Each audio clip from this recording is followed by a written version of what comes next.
Okay, I'm making a quick video and show you sometimes you might have a problem with your 4-button remote control. This is our 4-button remote control. It goes with our custom horns or our Big Bubba 4 horn. And I've already took this one apart so I can hold the camera here, but I'm going to show you sometimes what happens. Some of the buttons might not work correctly, like maybe B and D might not work correctly, or A and C or something. So I'm going to show you, it's already taken apart. But you take it apart, you just take a screwdriver, a little flathead screwdriver, and pop it in between the plastic and go around it and pop it apart. There's no screws or anything in it. So that's how you do it to replace the batteries as well. But I'm just going to show you sometimes what happens. Sometimes they're not placed in here right. This little board.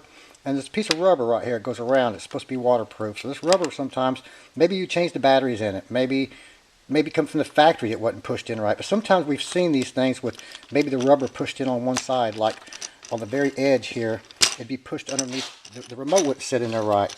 And that would affect the button. So if you see something really close, like the rubber on one side is sealed in, but the other side's not, that won't let the button hit right. So that's the first thing you probably need to check and see. Pull it apart and see if the rubber on one side is not seated in right on one side or the other side. I'm going to push this one in and show you how it's supposed to be, but you see it's kind of, you have to get it, push it in a little bit good to get that rubber, get it inside that rubber before you put the cover back on it again, okay? Just make sure that rubber is popped out just a little bit when that board's in there. If not, it could be pinched in there just a little bit. So that sometimes causes problems with the buttons and sometimes fixes the problem. Doesn't always fix a problem. Sometimes there might be something internally wrong with the horn itself.